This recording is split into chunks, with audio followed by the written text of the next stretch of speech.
اما بعد فاعوذ باللہ من الشیطان الرجیم بسم اللہ الرحمن الرحیم حامیم والکتاب المبین انا جعلناہ قرآنا عربیا لعلکم تعقلون وقال تبارک وتعالی کما ورد فی سورۃ یوسف علیہ الصلاۃ والسلام الف لام را تلک آیات الکتاب المبین انا انزلناہ قرآنا عربیا لعلکم تعقلون وقال عز وجل کما ورد فی سورۃ الزمر قرآنا عربیا غیر ذی عوج وقال جل وعلا کما ورد فی اول سورۃ الکہف الحمد للہ الذی انزل علی عبدہ الکتاب ولم یجعل لہ عوجا صدق اللہ العظیم رب اشرح لی صدری ویسر لی امری واحلل عقدۃ من لسانی یفقہوا قولی۔ تعارف قرآن کے ضمن میں جو مباحث پہلی نشست میں مکمل ہو چکے ہیں اس میں ایک کمی رہ گئی تھی، اس کو پورا کر لیجئے۔ قرآن مجید کی 2 آیات کے بارے میں یہ روایت موجود ہے صحیح مسلم میں حضرت عبداللہ ابن مسعود رضی اللہ تعالی عنہ سے کہ سورہ بقرہ کی آخری 2 آیات حضور کو شب معراج میں عطا ہوئی ہیں، وہ زمین پر نازل نہیں ہوئیں بلکہ حضور نے آسمان پر پہنچ کر ان کو حاصل کیا ہے۔ یہ امت کے لیے شب معراج کے تحفے کے طور پر یہ 2 آیتیں آمن الرسول بما انزل الیہ من ربہ والمؤمنون کل آمن باللہ وملائکتہ وکتبہ ورسلہ لا نفرق بین احد من رسلہ وقالوا سمعنا واطعنا غفرانک ربنا والیک المصیر۔ پھر آخری آیت جس میں طویل ترین دعا ہے۔ یہ 2 آیات جو ہیں مستثنیٰ کر لیجئے تو باقی جو ہے قرآن مجید وہ پھر پورا حجاز میں زمین پر نازل ہوا ہے محمد رسول اللہ صلی اللہ علیہ وسلم کے قلب مبارک پر۔ اب جو اگلی بحث ہے اس تعارف قرآن کے ضمن میں، قرآن کی زبان کون سی ہے؟ یہ سب جانتے ہیں عربی زبان ہے، لیکن کون سی عربی؟ عربی کوئی ایک نہیں ہے۔ جیسا کہ آپ کو معلوم ہے کہ ایک زبان ہوتی ہے پھر اس کے ڈائلیکٹس ہوتے ہیں۔ پنجابی زبان کے نہ معلوم کتنے ڈائلیکٹس ہیں، بنگلہ زبان کے نہ معلوم کتنے ڈائلیکٹس ہیں، پشتو کے کتنے ڈائلیکٹس ہیں۔ عربی زبان کے اس وقت پورے عالم عرب کے اعتبار سے تو دیکھیے تو ہر ملک کا جو ہے اپنا لہجہ ہے اور ان کے اپنے انداز ہے۔ تو خود نزول قرآن کے وقت بھی پورے جزیرہ نماء عرب میں کوئی ایک زبان نہیں تھی، زبان ایک تھی لیکن اس کے لہجے مختلف تھے، الفاظ مختلف تھے۔ تو یہ جان لیجئے کہ قرآن نازل ہوا ہے حجاز کے بادیہ نشینوں کی زبان میں۔ وہ اصل عربی زبان حجازی قوم سمجھتی تھی، شہری زبان نہیں، دیہاتی زبان۔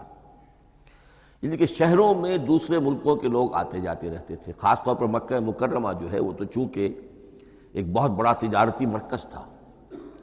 لإلاف قریش ایلافہم رحلۃ الشتاء والصیف فلیعبدوا رب ھذا البیت۔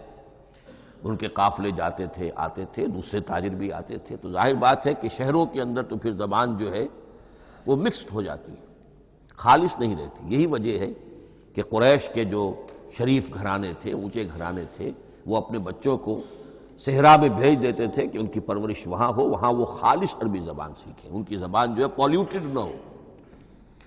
تو بادیہ نشین حجاز کے، نجد کے نہیں، حجاز کے بادیہ نشین، ان کی زبان میں قرآن نازل ہوا ہے۔ یہ آیتیں اس سے پہلے بھی سامنے آ چکی ہیں سورہ زخرف کی، انا جعلناہ قرآنا عربیا لعلکم تعقلون۔ ہم نے اس اپنے کلام قدیم کو عربی زبان کا جامہ پہنایا ہے۔ انا انزلناہ قرآنا عربیا، یہ سورہ یوسف کی آیات، ہم نے اتارا ہے اسے قرآن عربی بنا کر، قرآنا عربیا لعلکم تعقلون۔ سورہ زمر میں قرآنا عربیا غیر ذی عوج، یہ عربی مبین میں ہے، صاف ستھری دھلی ہوئی عربی زبان جس میں کہیں کوئی ٹیڑھ نہیں ہے، کوئی ایچ پیچ نہیں ہے۔ اور یہی پھر سورہ کہف میں جو ایک ترانہ حمد اللہ نے ہمیں سکھایا ہے کہ میرے اس انعام عظیم پر میرا شکر ادا کیا کرو، تو کن الفاظ میں الحمدللہ الذی انزل علی عبدہ الکتاب ولم یجعل لہ عوجا۔ تو یہ عربی مبین جو ہے اگرچہ اصلاً ہے بادیہ نشین حجاز کے، البتہ یہ کہ عرب کے دوسرے قبائل کے بھی ان کی زبانوں کے بعض الفاظ اس میں آئے ہیں۔ اس سے آگے بڑھ کر یہ کہ بعض معرب الفاظ بھی ہیں۔ ہندی زبان کا کوئی لفظ اس نے عربی کا جامہ پہن لیا، فارسی زبان کا کوئی لفظ اس نے عربی کا جامہ پہن، وہ بھی قرآن میں بعض ہیں، استثناءات ہیں یہ۔ جیسے سنگ گل، یہ فارسی زبان کا لفظ ہے، سنگ گل، وہ سجیل بن کر قرآن مجید میں آ گیا ہے۔ حجارۃ من سجیل، یہ جو الم تر کیف فعل ربک باصحاب الفیل سورہ فیل میں ہے، سنگ گل کا سجیل بنا۔ اس طرح کے کچھ اور الفاظ بھی ہیں، لیکن یہ سمجھیے کہ ایکسیپشنز پروو دی رول، یہ استثناءات ہیں، قاعدہ اپنی جگہ پر قائم رہے گا کہ یہ حجاز کے بدوؤں بادیہ نشینوں کی جو زبان تھی اس میں قرآن نازل ہوا ہے۔ اس قرآن کے بارے میں، اس کی زبان کے بارے میں جو چند پہلو سامنے رہنے چاہیے، فصاحت اور بلاغت کی معراج۔ یہ میں بعد میں قرآن کے وجوہ اعجاز پر جب بحث کروں گا کہ یہ کس کس اعتبار سے معجزہ ہے، تو وہاں زیادہ تفصیل سے یہ بات آئے گی کہ عربی زبان کی فصاحت اور بلاغت کی معراج ہے۔ آپ کو معلوم ہے کہ آج بھی دنیا میں یہودی بھی ہیں جن کی مادری زبان عربی ہے، عیسائی بے شمار ہیں جن کی مادری زبان عربی ہے، ان کے ہاں بھی عربی ادب کی چوٹی کی کتاب جو پڑھائی جاتی ہے وہ قرآن ہے۔ یہ انہیں ماننا پڑتا ہے کہ عربی ادب کی جو آخری کتاب ہے، چوٹی کی کتاب ہے، وہ یہی ہے۔ یہودی بھی پڑھائیں گے، جیسے آپ انگریزی زبان پڑھنی ہے، سمجھنی ہے، تو شیکسپیئر کے بغیر آپ کیسے سمجھیں گے؟ اب وہ تو ایک سٹینڈرڈ ہے۔ اسی طریقے سے یوں سمجھیے کہ عربی زبان عربی ہونے کے اعتبار سے کلام اللہ ہونا اس پر ان کا ایمان نہیں ہے، لیکن یہ کہ عربی زبان کے اعتبار سے اس کی فصاحت اور بلاغت کا لوہا وہ مانتے ہیں۔ پھر اس میں ایک خاص ملکوتی غنا ہے، ڈیوائن میوزک، صوتی آہنگ ہے، عذوبت ہے، مٹھاس ہے۔ لاہور میں ایک صاحب ہیں جو پروفیسر ہیں فونیٹکس کے پنجاب یونیورسٹی میں، وہ کہتے ہیں میں ثابت کر سکتا ہوں کہ جتنے بھی آج دنیا میں اصول ہیں صوتی، یہ خود اپنی جگہ ایک بہت بڑی سائنس ہے، اس کے اعتبار سے میں ثابت کر سکتا ہوں کہ بلند ترین موسیقی قرآن مجید میں ہے، ملکوتی غنا۔ اسی لیے قرآن مجید کو اچھی سے اچھی آواز میں پڑھنے کی تاکید آئی ہے۔ زینوا القرآن باصواتکم، قرآن کو اپنی آوازوں سے مزین کرو۔ اسی طریقے سے من لم یتغن بالقرآن فلیس منا، جو قرآن مجید کو اچھی سے اچھے طریقے پر پڑھنے کی کوشش نہیں کرتا وہ ہم میں سے نہیں ہے۔ اسی طرح کے واقعات بھی ہوئے ہیں۔ حضرت ابو موسیٰ اشعری رضی اللہ تعالی عنہ، وہ بہت خوش الحان تھے، تو ایک روز حضور سفر رات کے وقت کہیں گشت پر تھے، جا رہے تھے ان کے مکان کے قریب سے، تو وہ اس وقت رات کی نماز میں قرآن پڑھ رہے تھے، تو حضور وہاں کافی دیر تک کھڑے ہو کر سنتے رہے۔ ظاہر بات ہے کہ اس وقت کے مکان کیا ہوتے تھے، ایک ایک حجرہ ہوتا تھا، یہ کوئی کئی کنال کی کوٹھیاں تو نہیں ہوتی تھی کہ کیا پتہ چلے ان کے اندر کیا ہو رہا ہے۔ وہ تو حضرت ابو بکر کے مکان کے پاس سے گزرتے تھے تو ان کی تلاوت سنتے تھے، حضرت عمر کے مکان کے قریب سے گزرے ان کی تلاوت سنی۔ حضرت عمر بلند آواز میں پڑھتے تھے، حضرت ابو بکر بڑی پست آواز میں پڑھتے تھے۔ حضور نے پوچھا کہ تم ایسا کیوں کرتے ہو؟ حضرت عمر نے کہا میں اس لیے کرتا ہوں، زور سے پڑھتا ہوں کہ شیطان بھاگ جائے۔ حضرت ابو بکر نے عرض کیا کہ میں اس لیے پڑھتا ہوں کہ جس کو میں سنا رہا ہوں وہ سنتا ہے، اس کو بلند آواز کی ضرورت نہیں۔ حضور نے کہا کہ ابو بکر تم ذرا اونچی کر لو آواز، اور عمر تم ذرا پست کر لو، ایوریج میں لے آؤ۔ تو بہرحال یہ معاملہ حضور کا صحابہ کے ساتھ ہوتا تھا۔ تو ابو موسیٰ اشعری رضی اللہ تعالی عنہ کی جب قرأت آپ نے سنی، تو اگلے روز جب ملاقات ہوئی فجر میں، تو آپ نے تحسین فرمائی ان الفاظ میں، یا ابا موسیٰ انک قد اوتیت مزمارا من مزامیر آل داود، اے ابو موسیٰ تمہیں تو اللہ نے آل داؤد کے سازوں میں سے ایک ساز عطا کیا ہے، یعنی حضرت داؤد کے گلے میں جو ساز تھا، خوش الحانی تھی، ان کی آواز نہایت خوبصورت تھی۔ تو اسی طریقے سے اب وہاں کوئی مزمار سے مراد وہ نہیں ہے، آلات موسیقی نہیں، گلے میں جو اللہ تعالیٰ نے رکھا ہے۔ تو انک قد اوتیت مزمارا من مزامیر آل داؤد۔ ایک آخری بات یہ نوٹ کیجئے کہ قرآن مجید کا عظیم ترین احسان ہے عربی زبان پر۔ یہ یوں سمجھیے کہ ایک ستون کی طرح اس زبان کو ٹھہرا دیا ہے، اس کو سٹیبل کیا ہے قرآن مجید۔ آج بھی پوری دنیا میں جسے عرب کہتے ہیں فصیح زبان، لغہ فصحی، وہ ایک ہے، وہ قرآن ہی کی ہے۔ زبانیں بدلتی رہتی ہیں۔ اردو 300 سال پہلے کی دکن میں جب شروع ہوئی، وہ آج آپ پڑھ بھی نہیں سکیں گے وہ کیا اردو تھی ولی دکنی کی۔ پھر وہ کیا اس نے روپ بدلے ہیں، اب وہ اردو کس شکل میں ہے، فارسی کن کن شکلوں میں رہی ہے، مختلف انگریزی کتنی شکلیں بدل گئی ہیں، لیکن عربی قائم ہے۔ اس کے لیے جیسے کہ قرآن مجید میں آتا ہے کہ ہم نے پہاڑ زمین میں گاڑ دیے اس کو سٹیبلائز کرنے کے لیے، ان تمید بکم، تمہیں لے کر زمین ایک طرف کو جھک نہ جائے۔ تو جس طرح یہ پہاڑ جو ہیں سٹیبلائزنگ ایفیکٹ رکھتے ہیں اس زمین کے لیے، اسی طریقے سے قرآن سٹیبلائزر ہے عربی زبان کا۔ اس کے اندر جو ایک ٹھہراؤ اور جماؤ پیدا کیا ہے، یہ قرآن مجید کا احسان عظیم ہے۔ تعارف قرآن کے ضمن میں اگلی گفتگو، قرآن کے اسماء و صفات۔ عربوں کا ایک خاص ذوق تھا، اور ظاہر بات ہے کہ اللہ تعالیٰ نے جب قرآن نازل کیا ہے تو عربوں کے ذوق کو بھی مد نظر رکھا ہے۔ ان کا ذوق کیا تھا؟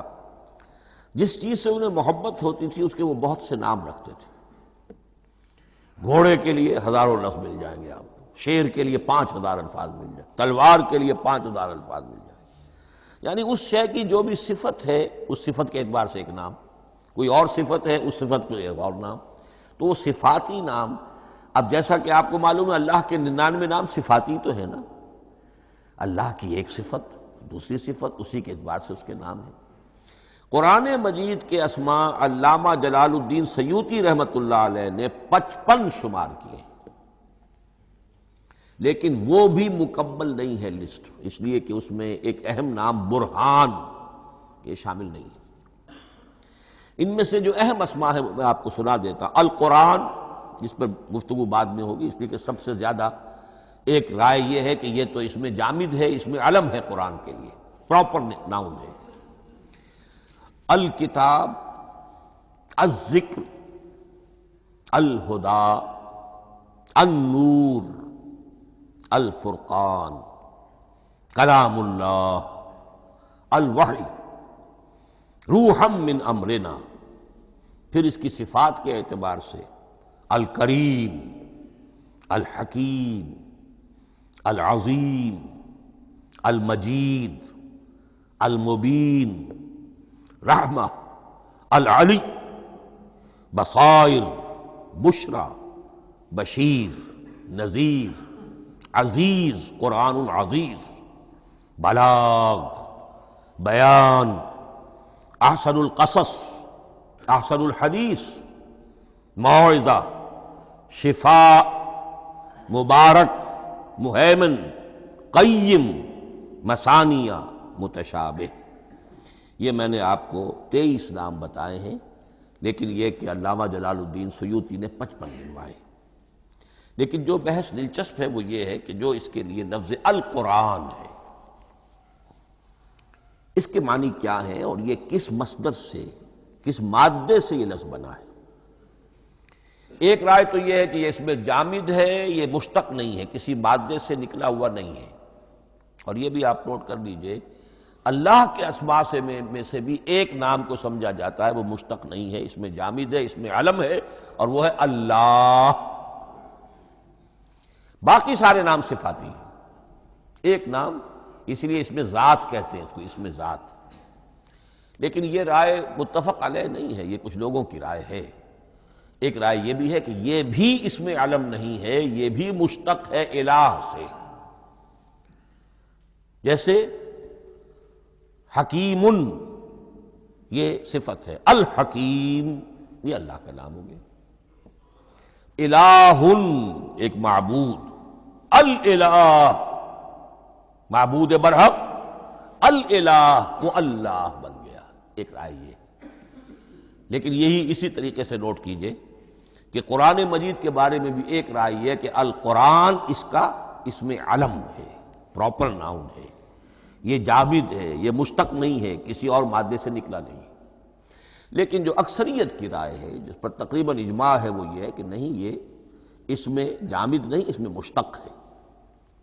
لیکن پھر دو رائے ہیں کہ مادہ کیا ہے۔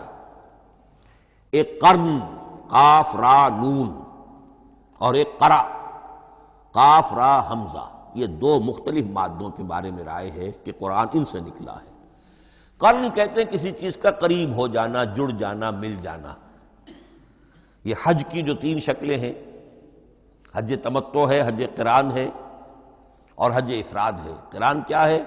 ایک ہی احرام میں عمرہ بھی اور حج بھی دونوں کو جمع کر لیا جائے تو یہ حج قران ہے۔ اسی سے قران الصعدین کا لفظ استعمال ہوتا ہے۔ قرینہ اور قرائن جو ہے اسی سے الفاظ۔ امام فرا کی رائے یہ ہے کہ قرن سے یہ قرآن بنا ہے، اس لیے کہ اس میں بھی اللہ تعالیٰ کی آیات جمع ہو گئی۔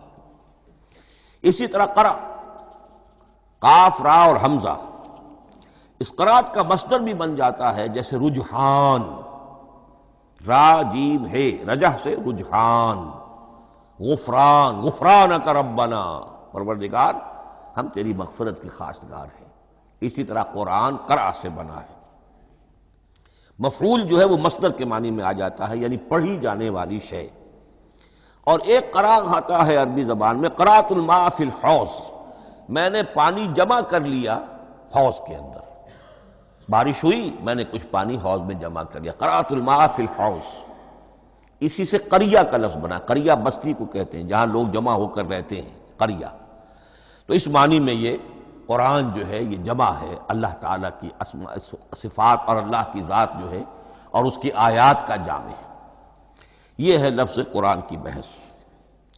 اگلی بحث اور بڑی اہم ہے اور دلچسپ ہے، قرآن کا اسلوب کلام کس کیٹیگری میں فال کرتا ہے؟ قرآن کیا ہے؟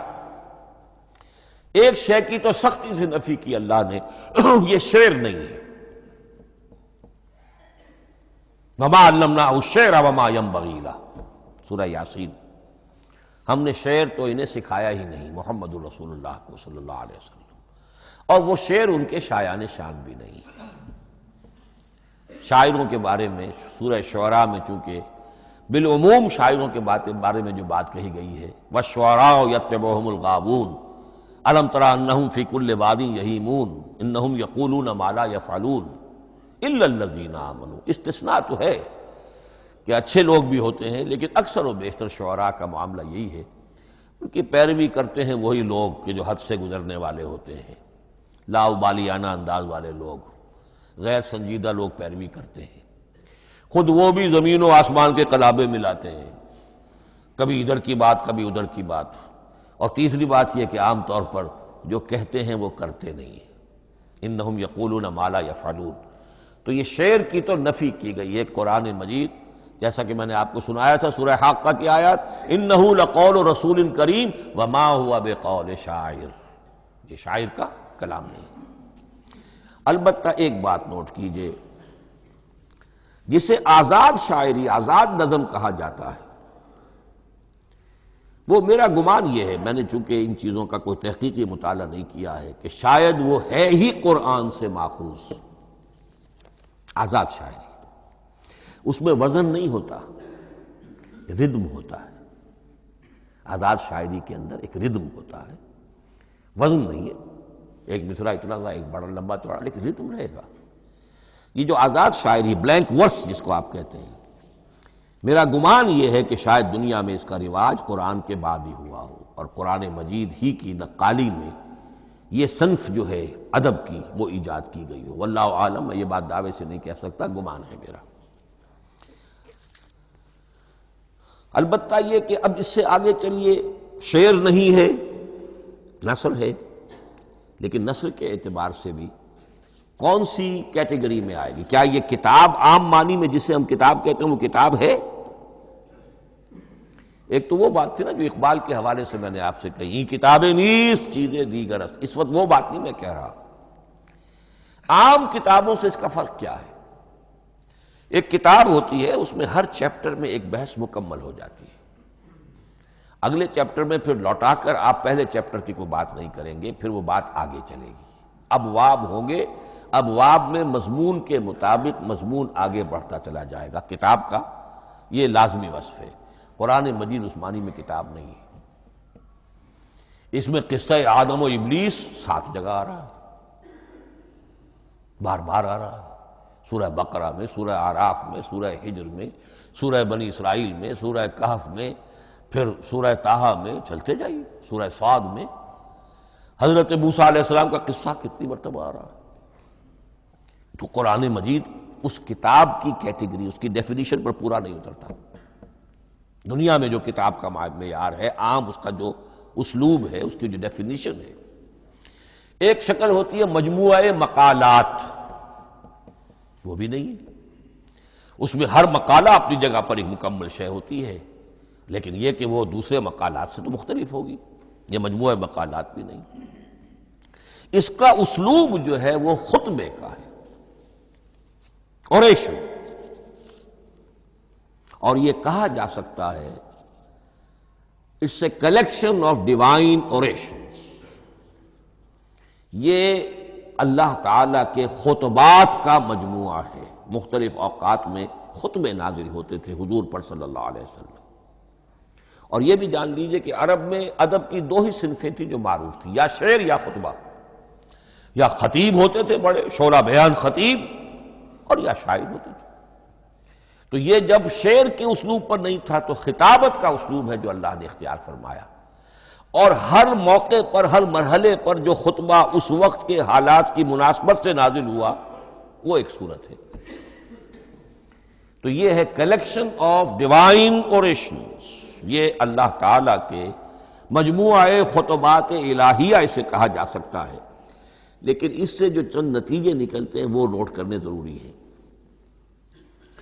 خطبے میں مخاطب اور مخاطب کے مابین ایک ریپور ضروری ہے۔ اگر کوئی مصنف بیٹا کتاب لکھ رہا ہے، اس کے سامنے کوئی سامع نہیں ہوتے، وہ تو اپنی مگن میں جو بھی خیال ہے اپنے دل میں وہ لکھ رہا ہے۔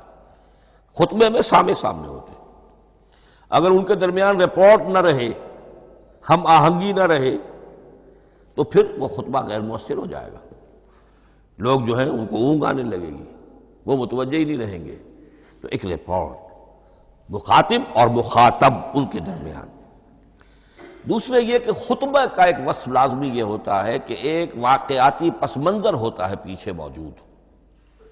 اب کوئی شخص ہے سیاسی تقریر کر رہا ہے، ایک خاص پس منظر موجود ہے، اس میں وہ ان چیزوں کی طرف حوالے دیتا چلا جائے گا، صرف کوئی تفصیلات بیان نہیں کرے گا، اس لیے کہ وہ لوگوں کو معلوم ہے آج کے دور کا ایک واقعہ ہے، لوگوں کے علم میں ہے، لیکن کتاب میں آپ لکھیں گے تو پھر وہ پورا واقعہ بھی بیان کرنا پڑے گا آپ کو کہ یہ کب ہوا، کیسے ہوا، جس کا میں حوالہ دے رہا ہوں۔ لیکن خطبے کے اندر پس منظر جو ہے وہ موجود ہے، اور اس کے حوالے سے صرف جو اشارات اس کی طرف ہو جائیں گے۔ نمبر 3 یہ ہے کہ خطبے میں تحویل خطاب بہت ہوتا ہے۔ تحویل خطاب سے کیا مراد ہے؟ ابھی خطیب آپ سے بات کر رہا ہے، آپ سے مخاطب ہے، اور کسی وقت وہ فلاں کو جو یہاں موجود بھی نہیں ہے، وہ نواز شریف صاحب کو خطاب کرنا شروع کر دے گا۔ بھائی نواز شریف تو یہاں نہیں ہے، لیکن خطاب انداز وہ تو تقریر مقرر ہے، سیاسی تقریر کر رہا ہے، نواز شریف کو چیلنج کر رہا ہے، نواز شریف یہ کر دو گے تو ہم یہ کر دیں گے، اور نواز شریف یہ تم غلط کر رہے ہو، یا بے نظیر تمہارا یہ معاملہ۔ ہاں بے نظیر تو وہاں موجود نہیں، صدر ایوب صاحب کو جو بھی گالیاں دی جاتی تھی تقریروں کے اندر، وہ خود تو وہاں موجود نہیں ہوتے تھے۔ تو اس میں تحویل خطاب نوٹ کرنا پڑتا، ابھی کس سے بات ہو رہی تھی، ابھی کس سے بات ہو رہی تھی۔ قرآن مجید میں آپ دیکھیں گے ایک آیت میں حضور سے خطاب ہے، اگلی آیت میں کفار سے خطاب ہے، اس سے اگلی آیت میں اہل ایمان سے خطاب ہے۔ تو تحویل خطاب جو ہوتا ہے اس کے حوالے سے نوٹ کرنا پڑتا ہے کہ اس وقت اس آیت کا جو رخ ہے کدھر ہے، اس میں کس کو خطاب کیا جا رہا ہے۔ چوتھی بات یہ ہے کہ خطبے میں صرف عقل سے اپیل نہیں کی جاتی، جذبات سے بھی اپیل ہوتی ہے۔ اسی لیے خطابی انداز کہلاتا ہے، خطابی انداز میں لوگوں کے جذبات سے بھی اپیل کی جاتی ہے۔ جبکہ آپ ایک مقالہ لکھ رہے ہوں گے، اس میں جذبات کی بات نہیں آئے گی، ٹھنڈی ٹھنڈی عقلی باتیں، منطقی باتیں، دلیل صغرا کبرا جوڑیے، نتیجہ نکالیے، وہ لوگوں کے سامنے رکھیے، تصنیف ہے۔ لیکن خطبے کے اندر صرف عقل نہیں، جذبات سے بھی اپیل ہوتی ہے۔ اب یہ سارے اوصاف میں جو بیان کر رہا ہوں، یہ سب قرآن مجید میں بتمام و کمال بدرجہ اتم موجود ہیں۔ اور آخری بات یہ کہ خطبے میں، اور یہ کہ یہ چیز مشترک ہے غزل میں بھی اور قصیدے میں بھی اور خطبے میں بھی، اس کا اول و آخر بہت جامع اور مؤثر ہونا چاہیے۔ اسی لیے مطلع مقطع یہ خاص طور پر ہوتے ہیں نا۔ مقطع میں آپ پڑھی ہے سکون گسترانہ بات، جس غزل کا مطلع جاندار ہے اس کو آدمی پڑھے گا، اور اگر وہ مطلع پھسپھسا ہے وہ باقی نظم پڑھے گا ہی نہیں، چاہے آگے اس کے اندر بڑا عمدہ شعر بھی ہو وہ نہیں پڑھے گا۔ مطلع ہی جو ہے بے جان ہے، پھسپھسا ہے۔ پھر مقطع آخری جو شعر ہو، تو قصیدے میں بھی یہ ہے اور خطبے میں بھی یہ ہے۔ یہی وجہ ہے کہ قرآن مجید کی صورتوں میں اکثر و بیشتر شروع کی آیات اور آخری آیات انتہائی اہم ہوتی ہیں، بہت جامع ہوتی ہیں، جن کو کہا جاتا ہے کہ یہ سور جو ہیں ان کی ابتدائی آیات، خواتین اور پہلی آیات۔ اب سورہ بقرہ کی آیات شروع کی، پھر آخری جو ابھی میں نے آپ کو سنائی، یہی آل عمران کا معاملہ ہے، کس شان کے ساتھ وہ اٹھ رہی ہے۔ یہی سورہ حج کا ہر جگہ پر آپ دیکھیں گے ابتدائی جو ہے خطیب اگر ایسی بات، ایسا انداز اختیار کرے کہ اپنے سامعین کی توجہ کو اپنی طرف مبذول کرا دے، اگر شروع کا انداز ایسا نہیں ہے تو وہ بات آگے بڑھے گی نہیں۔ آخری بات یہ کہ خطبے میں ہمیشہ یہ ہوگا کہ ایک مین سپیکر جو ہے اس کی ایک بات سامنے ہے کہ میں نے یہ بات اپنے سامعین کے ذہن میں بٹھانی ہے، لیکن دائیں بائیں کی باتیں کرے گا، کوئی قصہ بھی سنائے گا، کوئی شعر پڑھے گا، کوئی اور کوئی لطیفہ بھی سنائے گا۔ ہمارے ہاں کے جو بہترین خطیب جو ہوتے تھے وہ احراری حضرات جو ہے بہترین خطیب ہوتے تھے، اور آپ نے سنا مولانا عطا اللہ شاہ بخاری رحمۃ اللہ علیہ، ان کی تقریریں 6 گھنٹے تک لوگ سنتے تھے۔ وہ کبھی رلا بھی رہے ہیں، کبھی ہنسا بھی رہے ہیں، عام آدمی تنقید بھی کرے گا کہ یہ کیا ادھر ادھر کی باتیں کر رہے ہیں، لیکن وہ پھر جب آخری تقریر ہوتی تھی تو جب تقریر ختم ہوتی تھی، جو بات وہ ذہن میں بٹھانا چاہتے تھے، دل میں اتارنا چاہتے تھے، وہ بیٹھ چکی ہوتی تھی۔ باقی یہ کہ ادھر ادھر کی چیزیں جو ہیں وہ آکسیلری چیزیں ہیں وہ رہتی ہیں۔ یہ ہیں 6 اوصاف خطبات کے، اور قرآن مجید کے اندر بھی یہ اوصاف کم و بیش موجود ہیں۔ قرآن کا اسلوب خطبے کا ہے۔ اب اگلی بحث پر آئیے، قرآن مجید کی ترکیب اور تقسیم، سنتھیسس اور ڈویژنز۔ اب اس میں سمجھیے کہ کلام جو ہے اللہ کا کلام ہے، کلام مرکب ہوتا ہے کلمات سے، کلمات حروف سے بنتے ہیں۔ عربی زبان کے حروف 28 یا 29 ہیں، الف اور حمزہ کو ایک ہی مانیں گے تو 28 رہ جائیں گے، الف علیحدہ حمزہ علیحدہ تو 29 ہو جائیں گے۔ یہ حروف جڑتے ہیں، لفظ بنتے ہیں۔ لفظ محمل بھی ہوتا ہے، لیکن کلمہ وہ کہلاتا ہے جو بامانی لفظ ہو۔ پھر ان کلمات کو آپ جوڑتے ہیں، یہ مرکب توصیفی بن گیا، مرکب اضافی بن گیا، مرکب عددی بن گیا، مرکب جاری بن گیا۔ پھر ان مرکبات کو جوڑ کر فقرہ بنتا ہے، جملہ بنتا ہے، کلام مفید جس کو کہا جاتا ہے۔ قرآن مجید کے اعتبار سے علامہ سیوطی نے مخصوص جو قرآن کی اصطلاحات ہیں ان کے حوالے سے ایک بات کہی ہے، لیکن واقعہ یہ ہے کہ قرآن کی اصطلاحات خود اپنی ہیں، دنیا کی دوسری کسی بھی اصطلاحات پر ان کو قیاس نہیں کیا جا سکتا۔ لیکن جاہز چونکہ قدیم تھے، انہوں نے قرآن مجید کو کہا یہ دیوان کی شکل رکھتا ہے، جیسے کہ حافظ کا دیوان کسی اور کا دیوان۔ سورتیں جو ہیں وہ قصیدوں کی شکل میں ہیں، بیت شعر آیت ہے، قوافی جو ہوتے ہیں شعروں میں قافیہ وہ یہاں فواصل ہیں، آیت کے آخری حروف ایک دوسرے سے مشابہ ہوتے ہیں کہ جن سے پھر وہ صوتی آہنگ پیدا ہوتا ہے۔ الرحمن علم القرآن خلق الانسان علمہ البیان، اب یہ ایک فواصل جو ہے وہ جڑتے چلے جاتے ہیں، ان میں آہنگ پیدا ہوتا ہے۔ لیکن حقیقت کے اعتبار سے پہلی بات یہ نوٹ کیجئے، قرآن مجید کی اکائی ہے آیت، اسے نہ آپ جملہ کہہ سکتے ہیں نہ فقرہ کہہ سکتے ہیں۔ انگریزی میں ہمارا چونکہ بائبل کے لیے بھی جب ورس کا لفظ آ جاتا ہے تو انگریزی تراجم میں، انگریزی تحریروں میں، مقالوں میں ورس قرآن مجید کی آیت کے لیے لفظ آ جاتا ہے، ورس نمبر فلاں، بالکل غلط ہے۔ قرآن کی آیت یہ اس کا اپنی اصطلاح ہے، اپنا مفہوم ہے۔ لغوی مفہوم کیا ہے؟ نشانی، آیت نشانی۔ قرآن کی ہر آیت اللہ کے علم اور حکمت کی نشانی ہے۔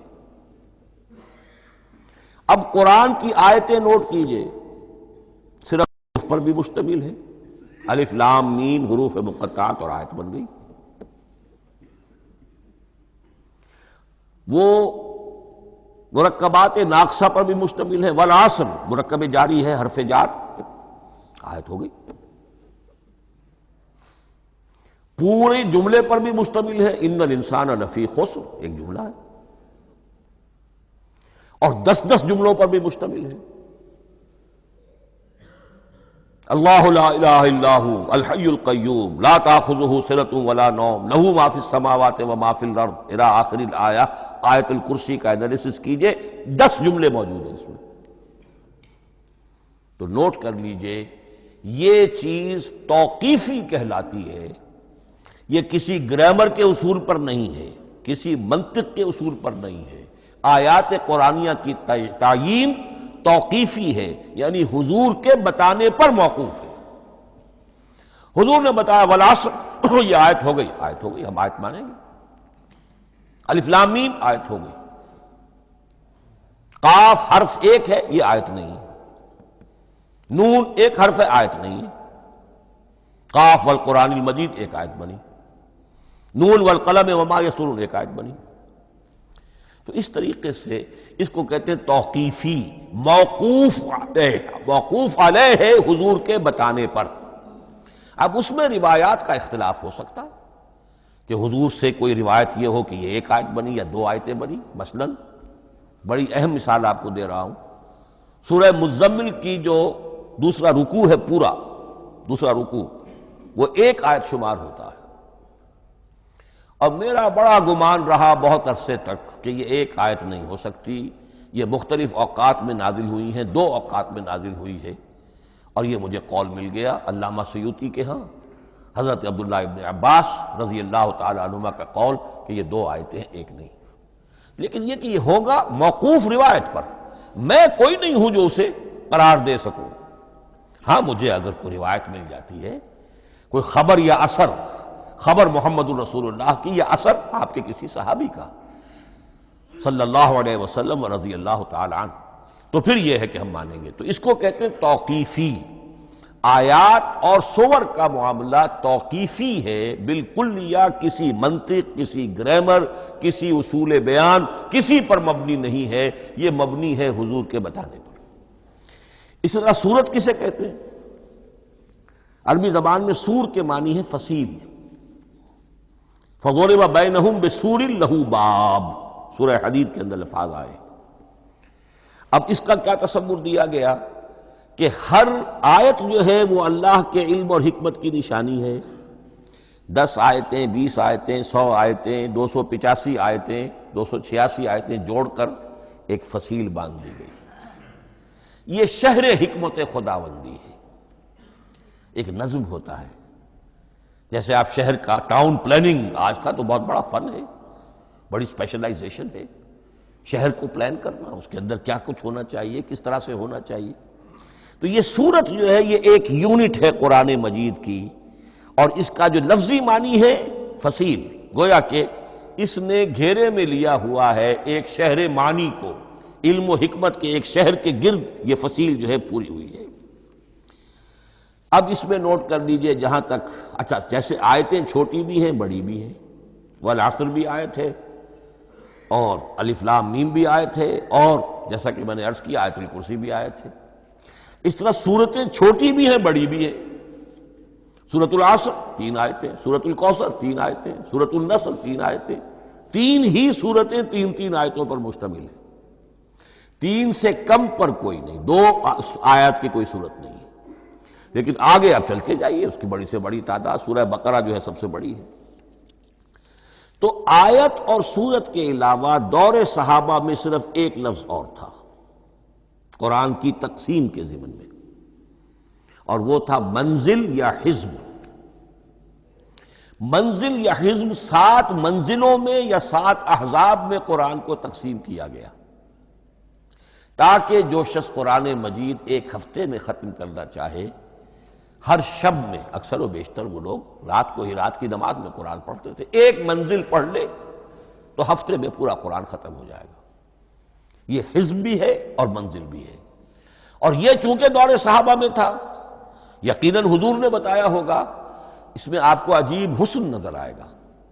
اس میں یہ نہیں کیا گیا کہ بالکل برابر برابر ساتھ کر دو بھائی، چاہے صورتیں ٹوٹ جائیں، صورتوں کی فصیل کوئی نہیں ٹوٹتی، اس میں صورتیں مکمل جو کہ تو آئیں گی۔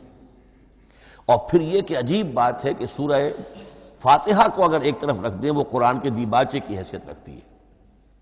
تو پہلی منزل میں 3 سورتیں، دوسری میں 5 سورتیں، تیسری میں 7، چوتھی میں 9، پانچویں میں 11، چھٹی میں 13 اور 17 اور 7ویں میں 65۔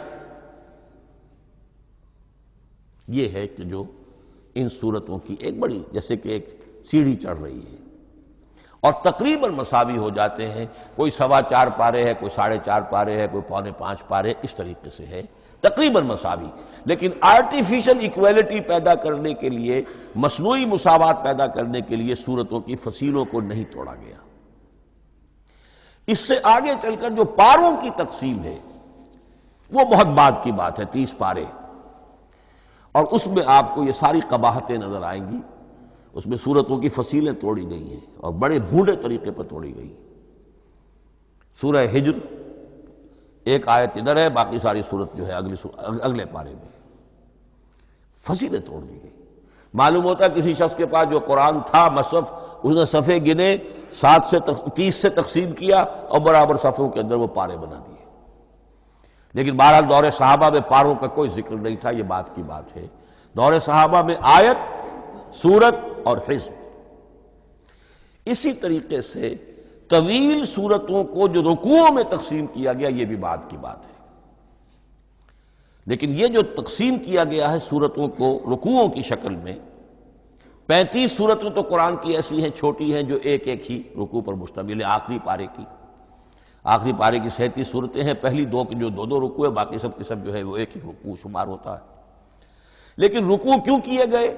لمبی صورتوں میں سے اگر کچھ حصہ پڑھنا ہے نماز میں، سورہ بقرہ پوری تو نہیں پڑھ سکتے آپ ایک رکعت کے اندر، تو اس کا وہ حصہ پڑھا جائے جس میں ایک مضمون پورا ہو جائے، مضمون نہ ٹوٹے، تاکہ وہاں پر رکوع کرے آدمی کہ جہاں پر کہ وہ مضمون ایک اعتبار سے مکمل ہو گیا۔ تو رکوع سے رکعت ہے، رکوع ہے، اس رکعت کے اندر ایک حصہ اتنا پڑھا جائے تاکہ مضمون جو ہے وہ خوبصورت رہے اور اس کا سلسلہ برقرار رہے۔ یہ تقسیم بھی اگرچہ بہت ہی ایک بدنام شخص ہے ہماری تاریخ کا، حجاج ابن یوسف، یہ اس کی ہوئی تقسیم ہے یا اس نے کرائی ہے، بہرحال اس کی طرف منسوب ہے، اور یہ بات ماننی پڑتی ہے کہ بڑے گہرے غور و فکر سے تقسیم کی گئی ہے، الل ٹپ نہیں ہے، بلکہ اس کے لیے واقعتاً غور کر کے جہاں وہ مضمون ختم ہوتا ہے، کہیں کہیں آپ اختلاف کر سکتے ہیں اور آپ کو حق حاصل ہے، اس لیے کہ یہ چیزیں توقیفی نہیں ہیں، یہ حضور کی بتائی ہوئی نہیں ہے، نہ رکوعوں کی تقسیم۔ اب سعودی عرب میں جو قرآن مجید چھپ رہے ہیں ان میں حزب ہو گئے ہیں، یعنی ہر پارے کو پارے برقرار رکھ کر 8 حزب بنا دیے انہوں نے، 4 حزب بنا دیے اور پھر نصف حزب کر کے 8 حصے کر دیے۔ تو یہ چیزیں جو ہیں، ہمارے ہاں رکوع تو پاروں سے ادھر ادھر ہو جاتے ہیں، پارا بدل گیا رکوع وہی چل رہا ہے، اس لیے کہ رکوع میں مضمون کو پیش نظر رکھا گیا ہے، جبکہ پارے میں مضمون کو نہیں سامنے رکھا گیا۔ تو رکوع کا معاملہ جو ہے، چاہے وہ حجاج ابن یوسف ہی نے کیا ہے، لیکن یہ کہ بہرحال وہ بہت صحیح ہے، اکثر و بیشتر کہیں کہیں آپ اس سے اختلاف کر سکتے ہیں۔ تو یہ تو اس کا ہم نے آپ کے سامنے رکھا سنتھیسس۔ اب اگلا موضوع ہے ترتیب و تدوین کیسے ہوئی۔ ان علینا جمعہ و قرآنہ، ہمارے ذمے ہے اس کو جمع بھی کرنا اور پڑھوانا بھی، اور پڑھوانے میں ترتیب آ جائے گی لازماً۔ لیکن یہ کہ ایک بات تو اس میں بالکل متفق علیہ ہے، جس میں کسی شک و شبے کی گنجائش نہیں، قرآن کی ترتیب نزولی اور تھی، ترتیب مصحف اور ہے۔ ترتیب مصحف میں سورہ فاتحہ کے بعد سورہ بقرہ ہے، سورہ بقرہ نازل ہوئی ہے مدنی دور میں جا کر، پھر سورہ آل عمران ہے وہ بھی مدنی ہے، سورہ نساء ہے وہ مدنی ہے، سورہ مائدہ ہے وہ مدنی، پھر آئی ہے سورہ انفال اور سورہ توبہ۔ یہ سورہ انفال تو مدنی نہیں، سورہ انعام اور سورہ اعراف یہ ہے کہ جو مکیات ہیں، یہ کہ بھی مکی دور کی بھی آخری زمانے کی ہے۔ ابتدائی جو مکی صورتیں وہ سب سے آخری حصے میں ہیں، 29واں پارہ اور 30واں پارہ۔ تو ترتیب نزولی اور تھی، ترتیب مصحف اور ہے، اس میں تو کسی شک و شبے کی گنجائش نہیں۔ لیکن ہمارے ہاں اہل تشیع نے اس چیز کو بہت اچھالا ہے۔ ان میں سے بعض گروہ ایسے ہیں جن کا کہنا یہ ہے کہ اصل قرآن جو ہے وہ ترتیب نزولی کے مطابق تھا، یہ ترتیب تو عثمان نے کر دی رضی اللہ تعالی عنہ۔ حضرت علی کے پاس اصل قرآن جو ترتیب نزولی کے مطابق تھا موجود تھا، اور اب بھی ان کے خیال میں جو ان کے امام غائب جو ہیں چھپے ہوئے ہیں غار میں، تو ان کے پاس وہ نسخہ اصل حضرت علی والا موجود ہے، اور جب وہ ظاہر ہوں گے تو اصل قرآن لے کر آئیں گے۔ یہ سارے شیعوں کا قول نہیں ہے، لیکن یہ کہ ان میں بہت سے لوگ ہیں کہ جو ان باتوں کو مانتے ہیں۔ جہاں تک اس بات کا تعلق ہے کہ حضرت علی نے ترتیب نزولی پر کوئی مصحف جمع کیا ہو، اس میں کوئی اشکال نہیں ہے، اس لیے کہ علمی طور پر یہ ایک بڑی عمدہ ایکسرسائز بنتی ہے۔ ایک زمانے میں بہت کوشش کرتا رہا ترتیب نزولی سے، اس لیے کہ ترتیب نزولی سے سیرت نبوی اخذ ہوتی ہے، پہلے کیا نازل ہوا، پھر کیا نازل ہوا، پھر کیا نازل ہوا۔ در حقیقت اگر آپ ترتیب نزولی سے قرآن مرتب کر دیں تو وہ سیرت النبی بن جائے گی۔ تو اس کو سمجھنے کے لیے ایک زمانے میں نے بڑی محنت کی ہے، لیکن ایک تو یہ کہ وہ یقین سے وہ باتیں ملتی نہیں ہیں، بعض روایات ہیں لیکن یہ کہ پھر بھی آپ یقین سے نہیں کہہ سکتے۔ اکثر و بیشتر قرآن مجید میں لکھا بھی ہوتا ہے، ترتیب کے موٹی موٹی چیزیں معلوم ہیں نزولی ترتیب کی، لیکن یہ ہے کہ یقین کسی بات پر نہیں۔ تو پہلی بات یہ ہے کہ ہمارے نزدیک، اہل سنت کے نزدیک، اصل جو حجت ہے دین میں وہ ترتیب مصحف ہے۔ یہی ترتیب جو اس وقت مصحف عثمان کی ہے رضی اللہ تعالی عنہ، یہی ترتیب ہے لوح محفوظ کی، یہی ترتیب ہے ام الکتاب میں، یہی ترتیب ہے کتاب مکنون میں۔ اب اس کے سمجھیے کہ اس کی تدوین کن مراحل میں ہوئی۔ سب سے پہلے اس کے جو مراحل ہیں 3،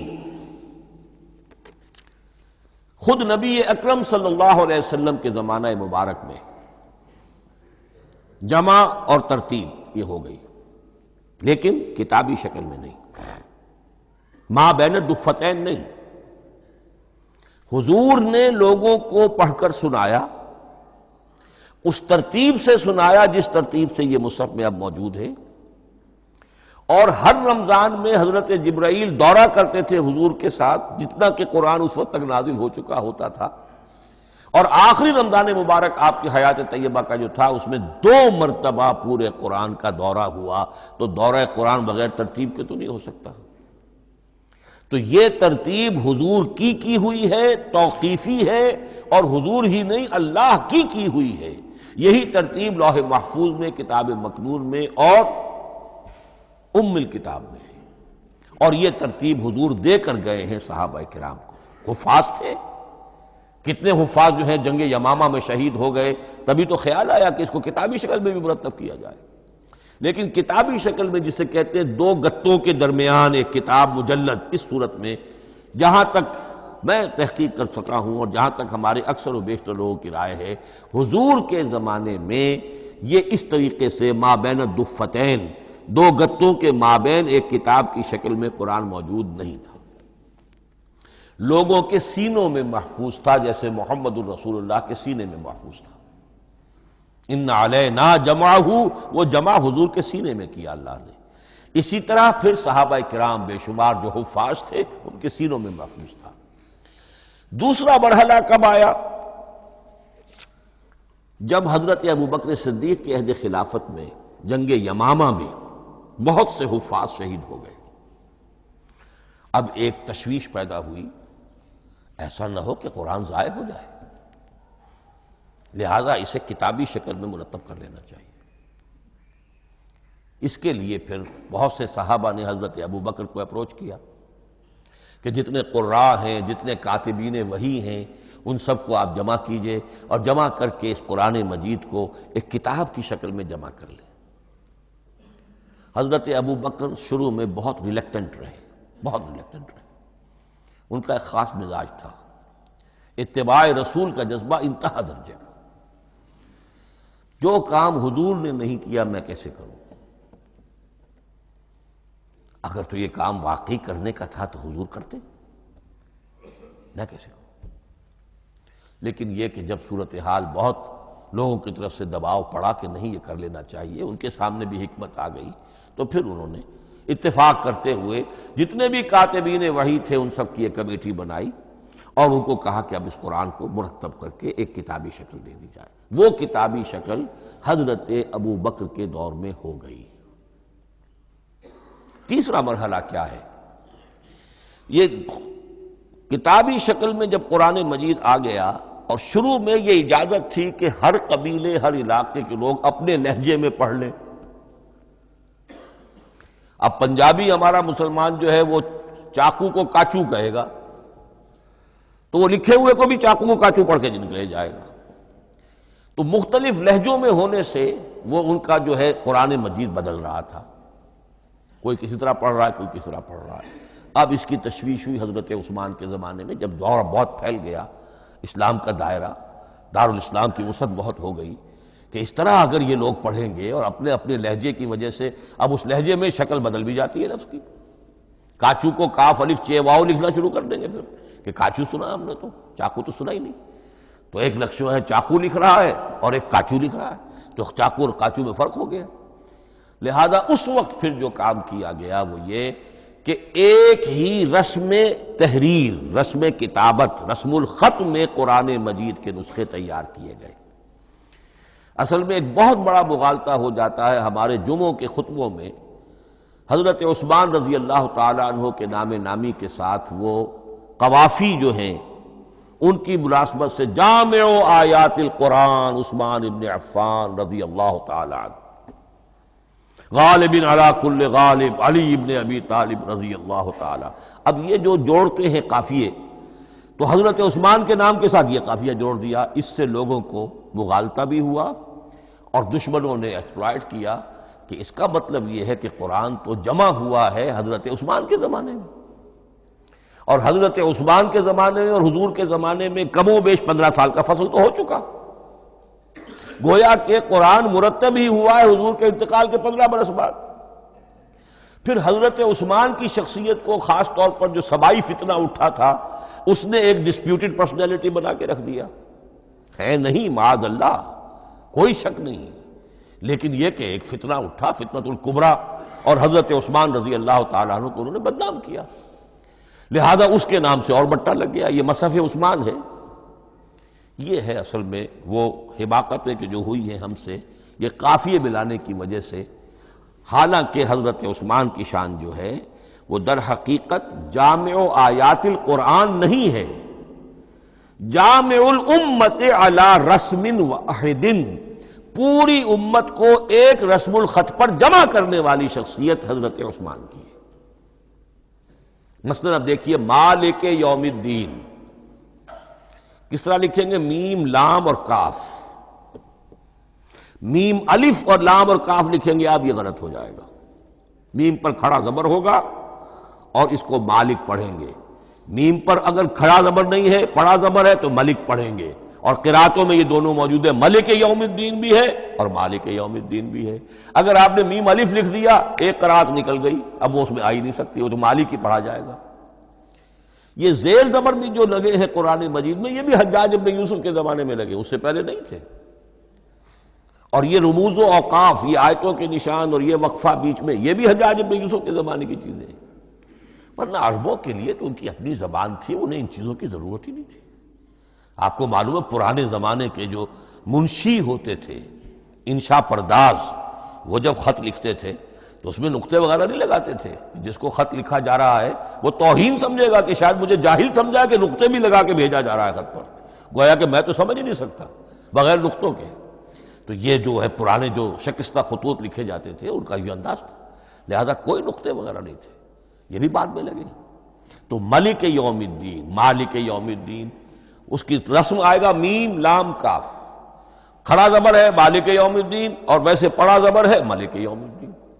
یہ رسم الخط ہے جس پر کہ حضرت عثمان رضی اللہ تعالی عنہ نے پوری امت کو جمع کر دیا اور اس کے نسخے تیار کرا کے، مختلف روایات میں آتا ہے 5 یا 7 نسخے تھے، ایک مدینہ منورہ میں رکھا اپنے پاس، اور اسی پر ان کے خون کے دھبے بھی ہیں، اور وہ نسخہ قرآن مجید کا اب استنبول کے اندر ہے۔ ٹاپ کاپی کا جو عجائب خانہ ہے، عجائب گھر ہے، جس میں جہاں نوادرات کے ساتھ ساتھ حضور کے بھی کچھ تبرکات اور جمع ہیں، وہاں وہ نسخہ موجود ہے۔ اس میں انگلی جو کٹی تھی حضرت نائلہ جو ان کی اہلیہ تھی، جب وار کیا گیا ہے حضرت عثمان پر، قرآن پڑھ رہے تھے، انہوں نے روکا اپنے ہاتھ سے تو ان کی انگلی کٹی اور اس کے خون کے قطرے جو ہیں وہ مصحف پر آئے۔ تو یہ وہ قرآن، پھر انہوں نے ایک مکہ مکرمہ میں، ایک دمشق میں، ایک کوفے میں، ایک یمن، ایک بحرین، ایک بصرہ، مختلف جگہوں پر وہ آفیشل ورشن قرآن کا صرف رسم الخط اسکرپٹ کے اعتبار سے۔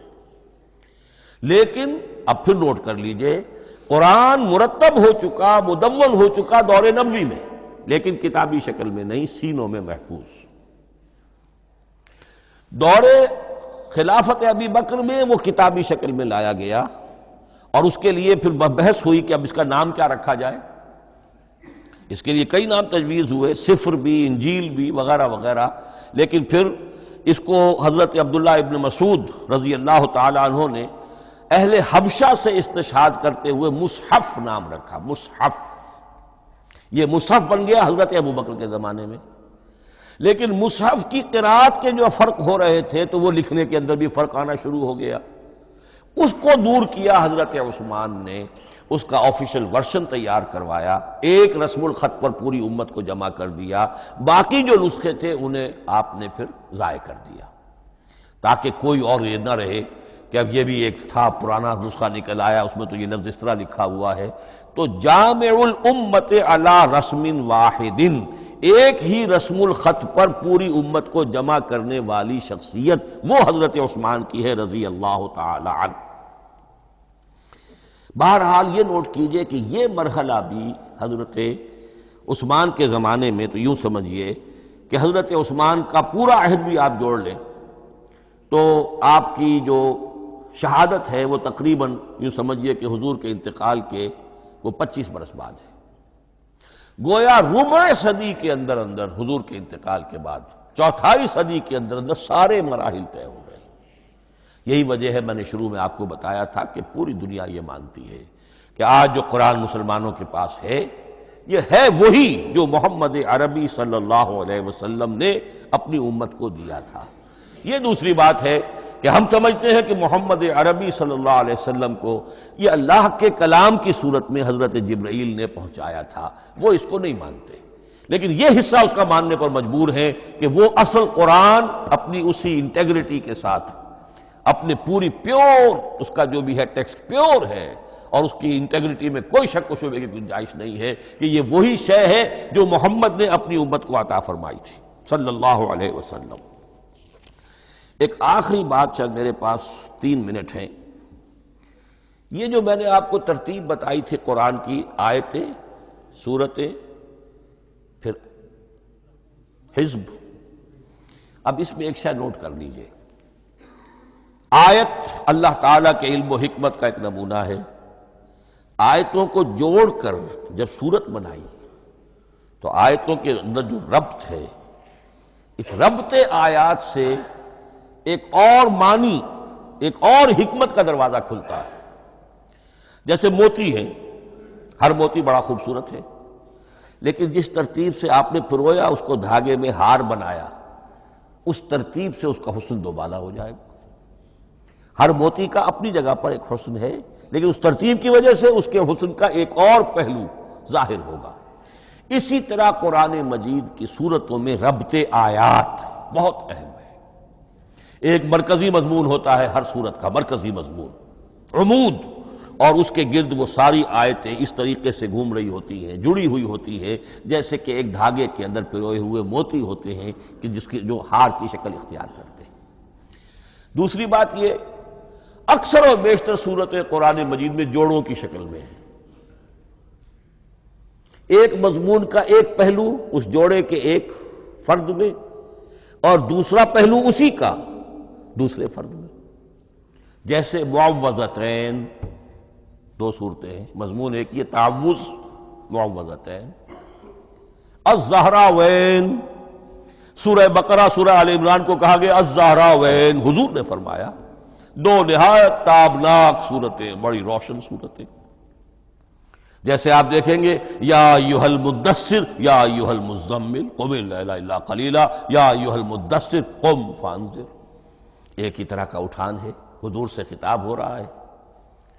سورۃ الضحیٰ، سورۃ الانشراح، یہ تمام جوڑوں کی شکل میں۔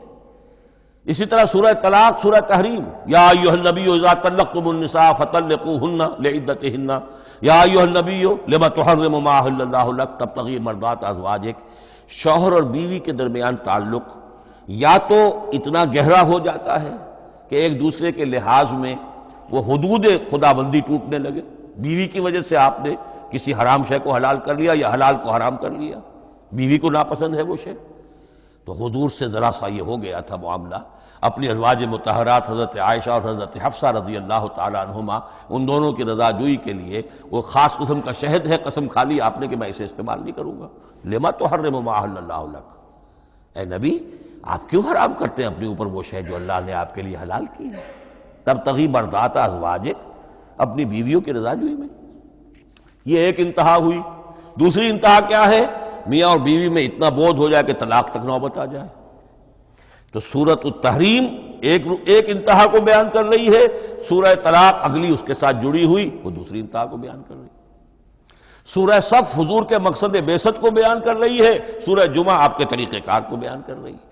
اس طرح قرآن مجید کی اکثر و بیشتر صورتیں جو ہیں وہ جوڑوں کی شکل میں ہیں۔ میرا خیال یہ ہے کہ وقت ختم ہو گیا ہے، اس مضمون کا تھوڑا سا حصہ باقی ہے، وہ انشاءاللہ میں اگلی نشست میں لوں گا۔ بارک اللہ لی ولکم فی القرآن العظیم ونفعنی وإیاکم بالآیات والذکر الحکیم۔